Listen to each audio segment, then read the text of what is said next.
예수 이름을 부르는 자, 예수 이름을 믿는 자, 예수 이름 앞에 나오는 자 복이 있도다. 가사가 참 은혜로워요. 오늘 은혜로운 찬양 너무 고맙습니다. 그리고 또 곡 중 솔로를 해주신 윤남희 집사님 참 이쁘게 잘했어요. 고마워요. 우리 유신 시온 찬양대 유신 오케스트라 사랑하고 축복합니다. 고맙습니다. 할렐루야. 오늘도 말씀을 통해 주신 은혜와 축복이 여러분 가운데 가득하시기를 주님의 이름으로 축원합니다. 이번 주, 다음 주 두 주간에 걸쳐서 오늘 본문의 말씀을 통해 함께 은혜를 나누기를 원하는데, 사마리아 수가성 우물가에서 한 여인이 예수님 만남으로 인생의 대역전, 대반전, 대축복을 경험한 사건에 대한 말씀인데, 그 기적의 말씀이, 그 놀라운 사건에 대한 이야기가 오늘 우리에게 어떤 메시지가 있고 비밀이 있는가 하는 얘기인 겁니다. 여러분, 러시아 속담, 너무나 유명한 속담이지요. 격언이기도 한데요. 바다에 나갈 때 한 번 기도하고, 전쟁에 나갈 때 2번 기도하고, 배우자를 위해서는 3번 기도하라. 이렇게 말했어요. 그만큼 어떤 배우자를 만나느냐 하는 게 중요하다 하는 얘기인데, 여러분, 어떤 부모를 만나고 어떤 친구를 만나고 어떤 직업을 만나느냐, 그것도 참 중요해요. 그러나 그런 것들은 다 한시적이잖아요. 반면에 여러분, 어떤 배우자를 만나느냐 하는 것은 이혼을 하지 않는 한 평생의 일이 되기 때문인데, 평생 어떤 인생의 여정이 되느냐, 행복할 수도 있고 그렇지 않을 수도 있기 때문이라는 거예요.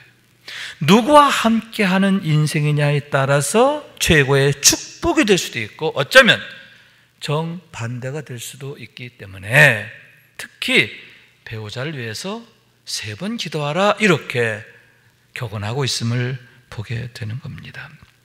그러나 여러분, 실상 우리에겐 더 중요한 만남이 있다.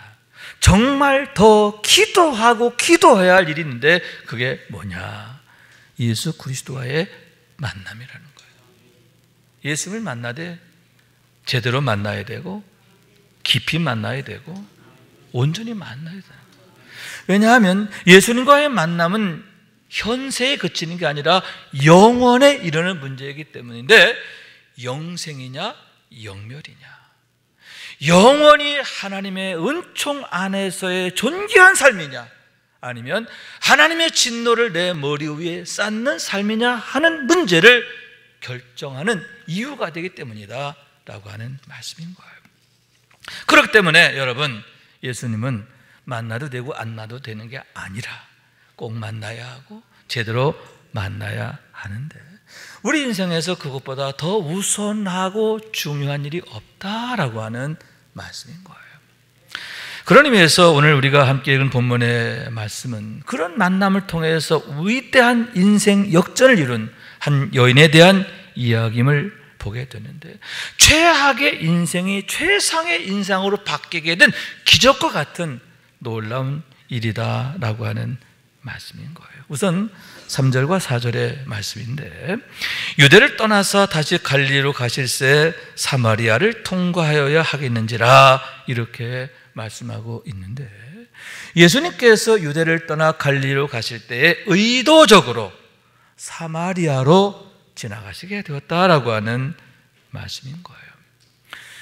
예수님께서 유대 지역에서 활동하시게 되었는데, 천국 복음을 전하시고 또 많은 병자를 고치시고 귀신 들린 자를 또 고치시고, 또 그러면서 제자들을 중심으로 많은 사람에게 세례를 베풀게 됨으로 인해서 폭발적 부흥을 이루게 되었고, 그러한 소문이 바리새인들에게 들어가게 됨으로 인하여 그들이 공격적 의사를 갖고 있는 것을 예수님이 아셨다는 거예요. 그래서 선제적으로 대응하시게 되는데, 그들과의 불필요한 마찰을 피하시려고 일부러 유대를 떠나 갈릴리로 가시게 되었는데, 일부러 사마리아로 가시게 됐다라고 하는 거예요. 여기서 우리가 주목할 것은 왜 하필 사마리아로 가시게 되었는가 하는 얘기인데, 왜냐하면 그것은 당시 유대 사회에서는 통용되지 않았던, 또 사람들에게 환영받지 못했던 그런 길이었기 때문이다 하는 얘기지요. 당시 유대에서 갈릴리로 가는 방법, 또 갈릴리에서 유대로 오는 방법은 세 가지다라고 할 수 있는데, 첫째는 요단강 동편길, 다시 말해서 계곡길이다, 이렇게 말할 수가 있어요. 요단강을 건너 요단강 동편을 따라 베레아를 지나서 갈릴리로 가는 길이다 라고 하는 말씀이고, 당시 유대인들이 주로 사용했던 길이에요. 예수님께서도 평소 그 길을 통해서 예루살렘을 다니시게 되었음을 보게 되는 거죠. 두 번째로는 해안길이다라고 할 수 있는데, 지중해를 따라 올라가는 길인데, 여러분, 그 길은 정말 유서 깊은 길이다라고 할 수 있어요. 왜냐하면 애굽과 메소포타미아를 연결하는 주 도로였기 때문인데, 그러므로 해서 평소에는 수많은 무역상들이 지나게 되었고, 전시에는 군대가 지나가는 길이에요. 그 길 중간에 뭐가 있느냐? 무깃도 언덕이 있어요. 무깃도, 갈릴리에 있는 무깃도를 지나거든요. 그 무깃도가 어떤 곳이냐? 요한계시록에 보면 아마겟돈이 나오는데, 그 아마겟돈의 예시적인 장소가 바로 무깃도 언덕이에요. 무깃도를 지나는 길, 그것이 바로 해안길이다 하는데, 당시 유대인들은 별로 그 길을 사용하지 않았어요. 이유는 그리로 가려면 돌아가야 돼요. 그리고 가나안 산지를 넘어서 가야 하기 때문에 길이 멀었고 시간도 많이 걸리고 험한 길이었기 때문에 그 길은 별로 사용하지 않았다 하는 얘기인 거예요. 세 번째는 오늘 본문의 말씀의 배경이 되는 그러한 사마리아로 가는 길이다 할 수 있는데, 족장들의 길이다 라고 하는 말씀인 거예요. 그럼 왜 그 길이 족장들의 길이냐? 과거 아브라함이 처음 가나안 땅에 올 때 어느 길로 왔냐? 그 길로 왔어요. 그 길로 왔어요. 갈대아우를 떠나서 가나안 땅에 들어올 때에 그 길을 따라 아래로 내려가서 헤브론으로, 그리고 브엘세바까지 내려가게 되었음을 보게 되는 거죠. 그래서 맨 아래쪽에는 브엘세바가 있고요, 그 위에 헤브론이 있고, 그 위에 베들레헴, 예루살렘, 그리고 베델, 세겜, 이렇게 북쪽으로 이어져 가게 되는데, 가장 전통적이고 그리고 유서 깊은 그런 길이다. 과거 이스라엘 백성들이 가장 많이 사용했던 길이다라고 하는 얘기인 거예요. 그런데 예수님 당시에는 끊어진 길이 되었어요. 길이 있어요. 그러나 그 길을 유대인들이 가지 않게 됨으로 해서 마치 끊어진 길처럼 그 길은 유대인들에게 잊혀진 길이 되고 말았다라고 하는 말씀인 거예요.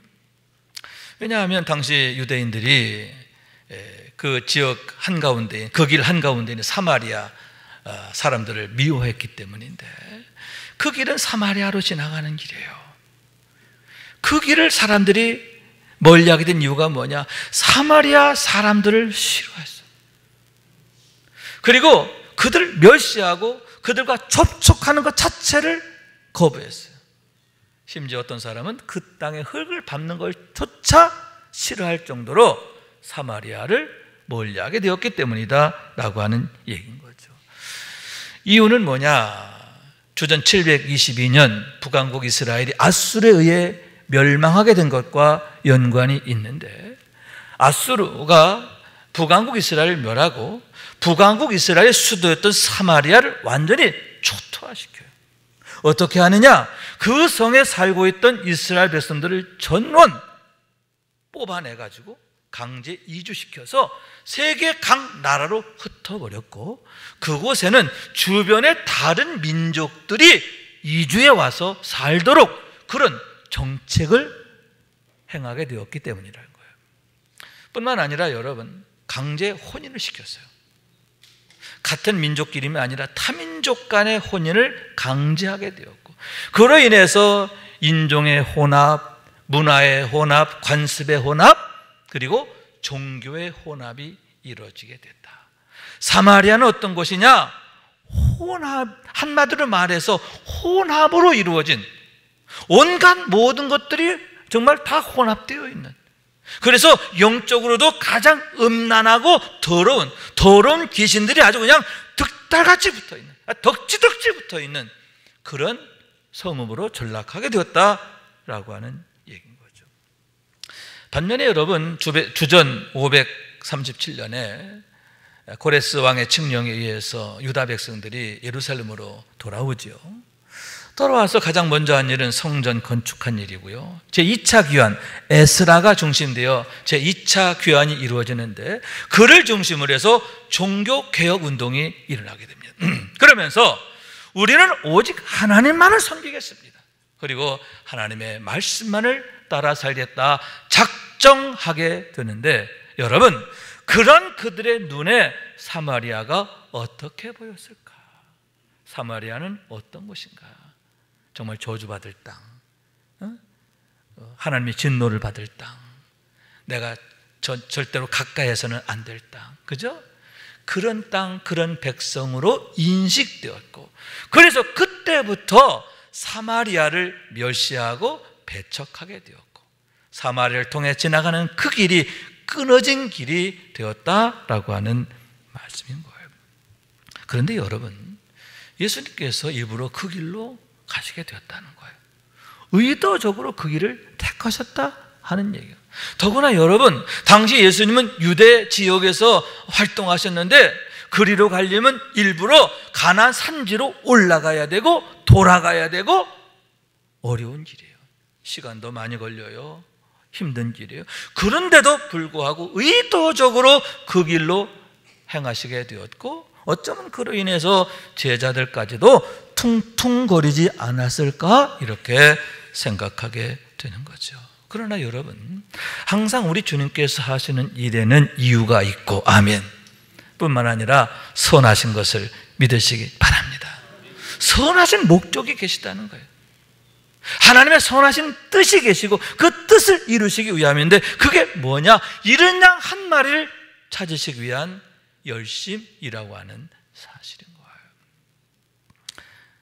하나님의 구원을 호소하는 한 여인, 그 여인을 만나시려고 주님께서 일부러 가지 않는 길, 환영받지 못한 길, 그 길을 따라 택하여 올라가시게 되었다 하는 얘기인 거예요. 그래서 정오쯤 되어 사마리아 인근에 있는 수가성 우물 곁에 이르시게 되는데, 6절 말씀이지요. 예수께서 길 가시다가 피곤하며 우물 곁에 그대로 앉으시니 제6시더라. 여러분, 여기 6시라고 했는데 6시는 뭐냐? 정오 12시를 말하는 거예요. 정오 12시쯤이 되었을 때 주님께서 수가성 우물 곁에 앉아 계시게 됐다는 거예요. 그런데 여러분, 마침 한 여인이 물동이를 이고 물길러 그곳에 오게 되었어요. 주님께서 그 여인에게 말씀하십니다. 나에게 물을 주시오. 그러자 그 여인이 깜짝 놀라서 이렇게 대답합니다. 당신은 유대인으로서 어찌하여 사마리아 여자인 나에게 물을 달라 하나이까? 하니 이는 유대인이 사마리안과 상종하지 아니함이라라. 유대인은 우리와 상종도 하지 않는데, 아예 말도 섞지 않는데 왜 나에게 물을 달라 하십니까? 오히려 의아히 여기며 그처럼 반문하게 되었다라고 하는 말씀인 거예요. 더구나 여러분, 그 여인은 누굽니까? 주께서 그 여인의 과거에 대해서 주님이 말씀하세요. 너는 전에 5 남자와 살았는데 내 남편이 아니다. 그리고 지금 함께 살고 있는 남자도 내 남편이 아니야. 이렇게 주님께서 그 여인의 과거, 현재를 꿰뚫어 보셨고 말씀하시게 됐다 하는 얘기죠. 여러분, 그 얘기를 들으면 얼핏 참 음란한 여자구나, 문란한 여자구나, 이렇게 생각할 수 있는데 그게 아니지요. 여러분, 5 남자와 함께 살았다는 게 아니에요.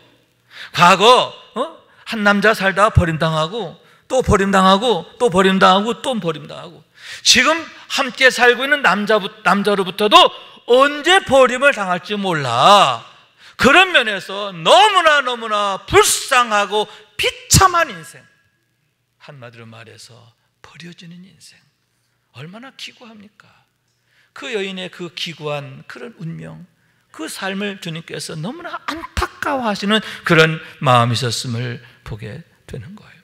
그런 의미에서 그 대화의 의미가 뭐냐 하는데, 그녀의 그 지독한 불행과 고단함에 대해 더 너무나 잘 아심이며 긍휼히 여기심이다 할 수 있는데, 여러분, 그 여인이 왜 하필 정오 12시에 물길러 왔을까요? 그리고 왜 그 여인뿐이었을까요? 다른 사람들은 그 시간에 오지 않는 거예요. 그 얘기는 다른 사람의 눈을 피해서 다른 사람 오지 않는 시간에 일부러 와야 할 만큼 그 여인의 상황이 얼마나 불행했는가, 얼마나 외롭고 고단했는가, 그것을 또한 나타내고 있다 하는 얘기인데, 여러분, 그러면 왜 주님께서 왜 하필 그 시간에 미리 그곳에 가서 기다리시게 되었느냐라고 하는 말씀인 거예요. 그런 의미에서 여러분, 예수님의 그와 같이 사마리아를 찾으심, 또 그 시간에 그곳에서의 기다리심은 두 가지 의미가 있다 할 수 있는데, 하나는 계시적 의미예요. 예수님이 어떤 분이냐, 하나님이 어떤 분이시냐 하는 것을 그 사건 자체가 보여주고 있다, 그러한 말씀인 거예요. 여러분, 가녀린 그 한 영혼을 주님은 보셨다 그랬어요. 아시는 거죠.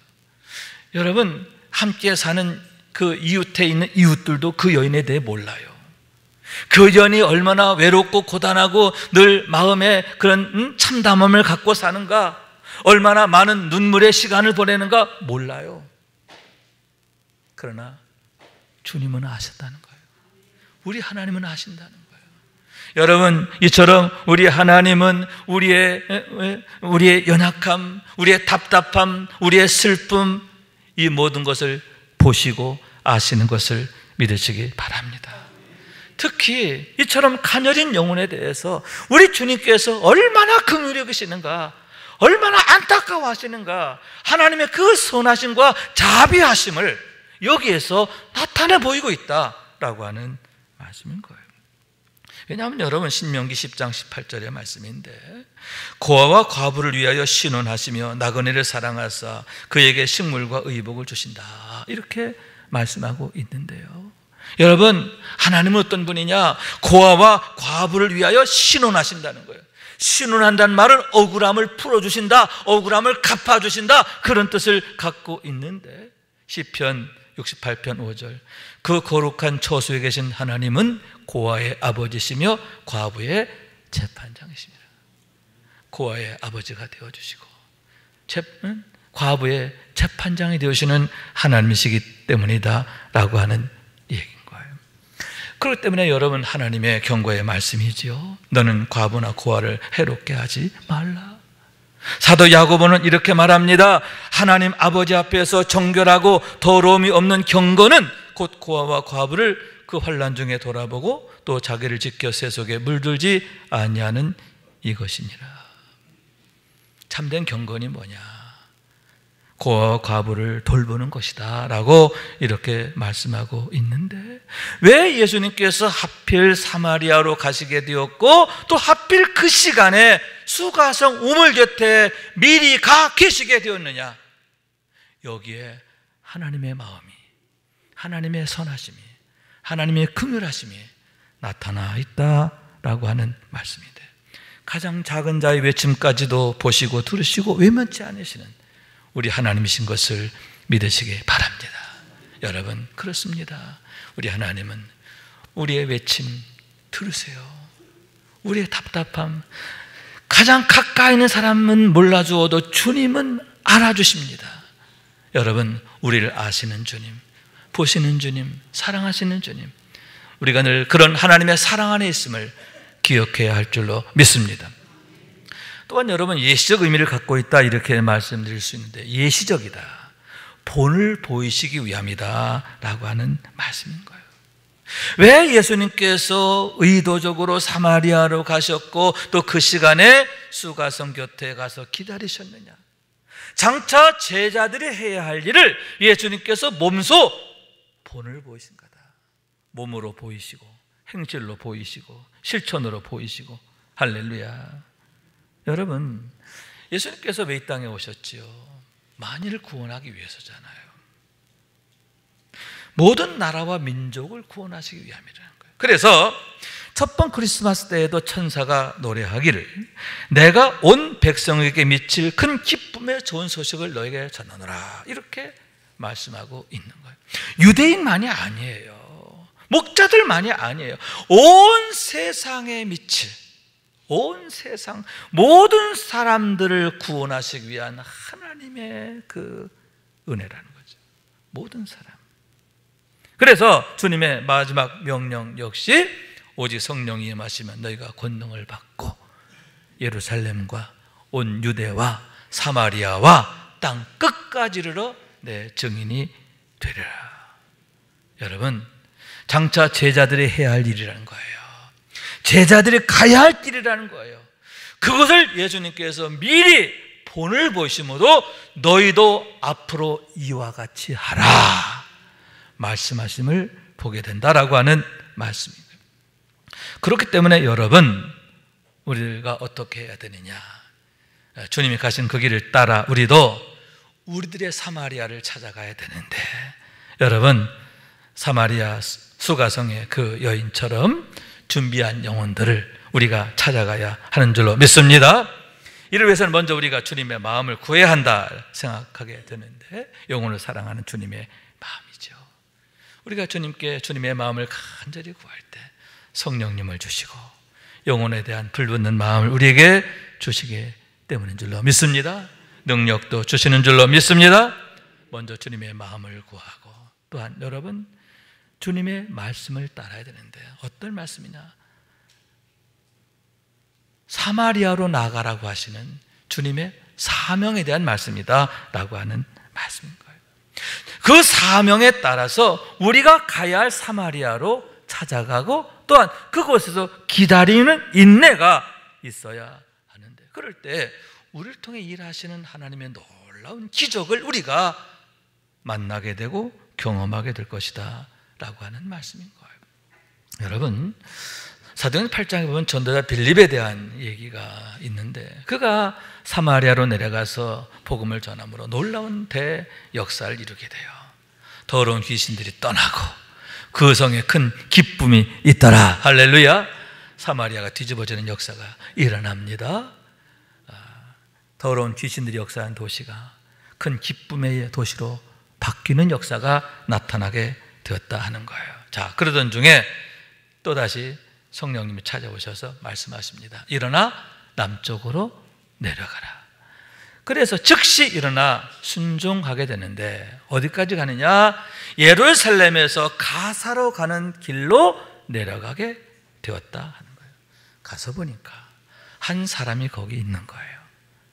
예루살렘에 왔다가 에디오프로 돌아가는 한 관리인데, 에디오피아 여왕 간다게의 국고를 맡은 넷이 관원이죠. 그를 만나게 되는데, 여러분, 그와의 만남을 통해서 복음을 전하게 되고 세례를 베풀게 되고, 그로 인해서 아프리카의 복음이 전해지는 놀라운 시작이 거기에서 이루어지게 되었음을 보게 되는 거예요. 여러분, 이와 같이 주의 말씀을 따라 행했더니, 사명을 따라 행했더니 하나님께서 그를 통해 놀라운 일을 이루시는데, 우리도 마찬가지라는 거예요. 우리가 주님의 마음을 구하고, 그래서 주님의 마음을 따라, 말씀을 따라, 사명을 따라, 아멘, 순종하며 나갈 때, 여러분, 하나님이 우리와 함께 하신 줄로 믿습니다. 우리를 통해 일하신 줄로 믿습니다. 기적을 이루신 줄로 믿습니다.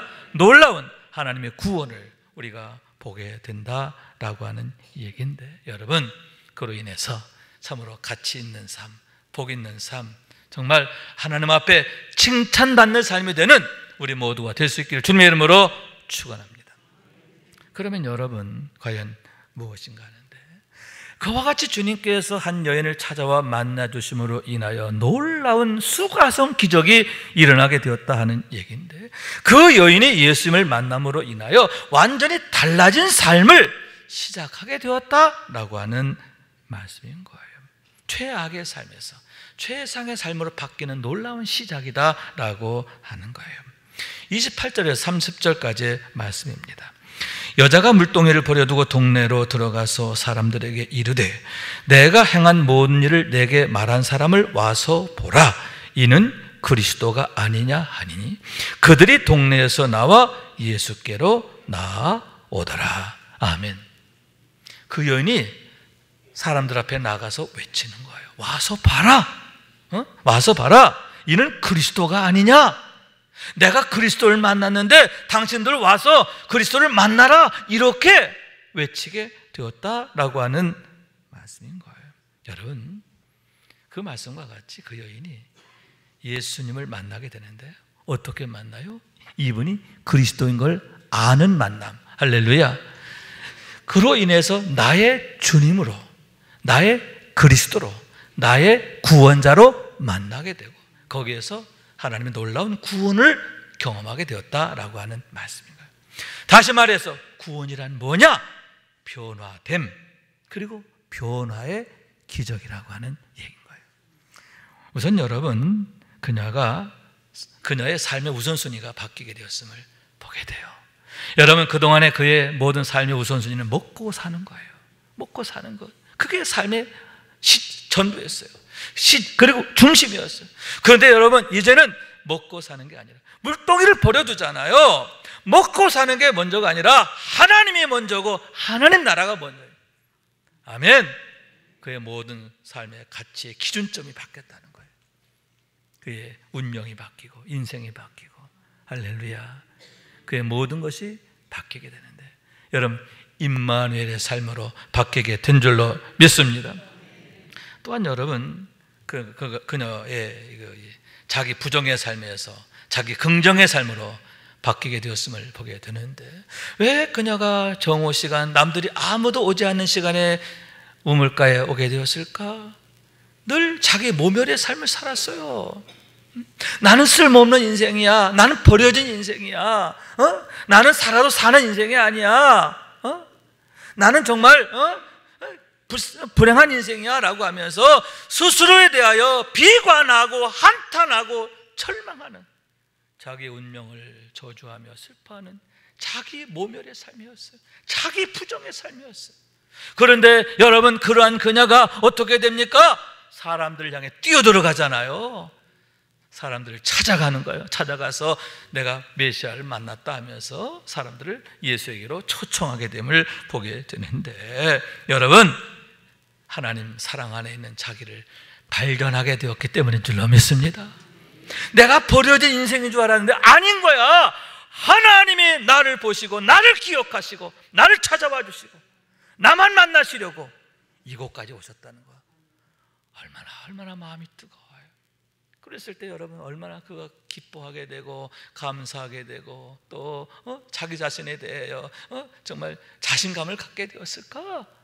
여러분, 그런 자신감을 가지고 자기 긍정의 마음을 가지고 탐대히 사람들 앞으로 나아가는 그런 삶이 되었는데, 앞으로 그의 삶이 얼마나 멋들어지고 얼마나 정말 위대하게 되었을까라고 하는 말씀인 거예요. 여러분, 이런 놀라운 변화가 예수님 제대로 만나면 이루어지는 줄로 믿습니다. 여러분, 이런 거룩한 변화 우리가 경험하게 되기를 원하는 거예요. 가치의 기준점이 바뀌어지고 삶의 우선순위가 바뀌고 뿐만 아니라 여러분, 자기 부정의 삶이 자기 긍정의 삶으로 바뀌는 이런 놀라운 축복을 경험하게 되시길 주님의 이름으로 축원합니다. 그와 더불어서 두 번째로는 예수가 그리스도임을 증거하는 증인의 삶을 살게 되었음을 보게 되는데, 성읍으로 나가서 사람들에게 예수를 전하고 그로 인해서 많은 사람들이 죽게 오더라. 여러분, 많은 사람들이 그로 인하여 예수님을 만나게 되고 그들 역시도 수가성 우물가의 기적과 같은 놀라운 축복을 경험하게 된 줄로 믿습니다. 예수님 만나고 여러분, 그 여인과 같은 변화됨 얼마나 많은 사람들이 경험하게 됐을까 하는 얘기죠. 그로 인해서 여러분, 그 가정이 변화되는 거죠. 자녀들이 변화되는 거죠. 그들의 삶이 달라지는 거예요. 하나님이 함께 하시는, 하나님이 축복하시는, 그러면서 감사하게 되고 찬송하게 되고 하나님을 긍정하는 삶으로 바뀌게 됐다는 거죠. 그런 의미에서 그 여인의 그런 증인의 삶이 얼마나 위대하게 되었는가. 여러분, 그동안 그 여인은 그 성읍에서 골칫덩어리였어요. 문제덩어리였어요. 화근덩어리였어요. 그런데 예수님 만나고 나니까 정반대로 복덩어리가 된 줄로 믿습니다. 그 성읍에 축복을 가져오는, 기쁨을 가져오는 머릿돌, 디딤돌, 마중물로 바뀌는 놀라운 역사가 일어나게 되었고, 그로 인해서 사람들이 그 여인에게 대해 얼마나 고마워하게 될까. 그 은혜를 경험한 사람은 정말 평생 잊을 수 없는 은혜지요. 고마워하게 되고 감사하게 되고 그러므로 고임을 받게 되고. 여러분, 얼마나 감사한 일인가. 이것이 바로 구원받은 자에게 나타나는 축복인 줄로 믿습니다. 그렇기 때문에 여러분, 그 여인이 예수님을 나의 주님으로 만난 것처럼, 그럴 때 수가성 기적이 일어나는 것처럼 우리도 예수님을 제대로 만나야 하는 줄로 믿습니다. 여러분, 이를 위해서는 먼저 주님이 찾아와 주신 은혜가 있어야 하죠. 주님이 먼저 찾아와 주셔야 되는 거예요. 여러분, 주님이 찾아오신 그 여인의 그 갈급함을 주님이 보셨기 때문인 줄로 믿습니다. 늘 성령을 구하고 말씀을 구하고 하나님의 은혜를 구하고 주의 말씀에 귀를 기울이며 어떻게 하면 내가 더욱 영적으로 장성할 수 있을까? 이를 위해 힘쓰고 애쓰게 될 때 여러분, 주님께서 얼마나 기뻐하실까, 얼마나 우리를 찾아와 주시기를 기뻐하실까라고 하는 말씀인 거예요. 여러분, 주님을 내가 어떻게 만나느냐. 지난주의 말씀처럼 우리가 정말 힘써야 할 것, 주님과의 거리를 좁혀야 된다는 거예요. 그죠? 이를 위해서는 여러분, 주의 종과의 거리도 좁히고 교회와의 거리도 좁히고 예배와의 거리, 기도의 자리와의 거리, 아멘, 봉사하는 자리와의 거리 점점 좁혀지게 될 때, 여러분, 그 간격이 좁혀진 만큼 주님과의 만남이 깊어지고 그만큼 우리에게 나타날 기적이 크게 되는 줄로 믿습니다. 수가성 우물가에서의 기적, 그것이 과거의 사건이 아니라 현재의 사건이 되기를 원하는데 우리에게 나타나지고 또 그로 인해서 우리의 가정에, 우리의 자녀들에게, 우리의 범사에 그런 기적이 나타나게 되기를 원하는 거예요. 이를 위해서 더욱 주님의 얼굴을 구하는 우리 모두가 될 수 있기를 주님의 이름으로 축원합니다. 오늘 말씀 생각하면서 기도하는 마음으로 찬양합시다. 성령 하나님, 나를 만지소서. 성령 하나님, 나를 만지소서. 상하고 깨어져 지친 나를 새롭게 하소서. 성령의 바람 시들은 내 영 살리소서. 성령 하나님, 이 땅 고치소서. 죄악의 어둠 속 헤매는 우리 태워주소서. 성령의 불로 세상 헛된 맘 태우소서. 임하소서.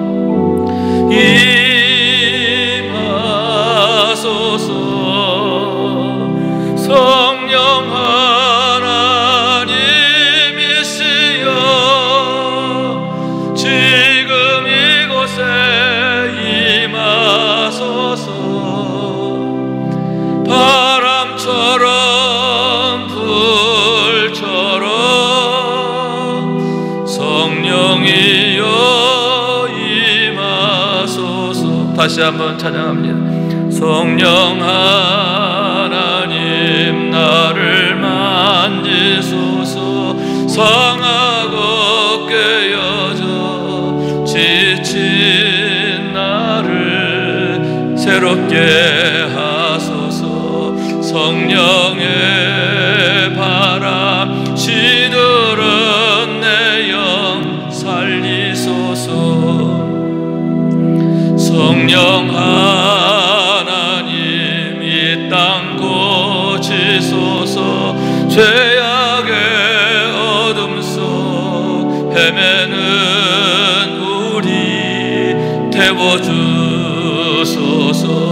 성령의 불로 세상 헛된 맘 태우소서. 임하소서 임하소서. 성령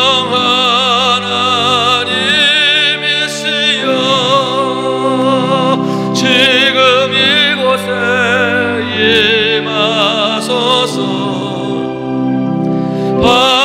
바람처럼 불처럼 성령이여 임하소서. 아멘. 힘으로도 지식으로도 능으로도 안 되지만 오직 하나님의 영으로 되느니라. 여러분, 고아의 아버지가 되시는 하나님, 과부의 재판장 되시는 하나님. 그러면 여기에서 고아와 과부가 누구냐? 여러분, 육적인 고아, 육적인 과부도 불쌍하지만 진짜 불쌍한 건 영적 고아, 영적 과부잖아요. 하나님 없는 인생. 그게 진짜 불행한 거예요. 진짜 큰 문제예요. 여러분, 우리가 그들을 돌보게 되길 원해요. 아멘. 하나님의 눈물을 닦아드리고 하나님의 마음을 시원케 해드리는 우리 모두가 될 수 있기를 주님의 이름으로 축원합니다.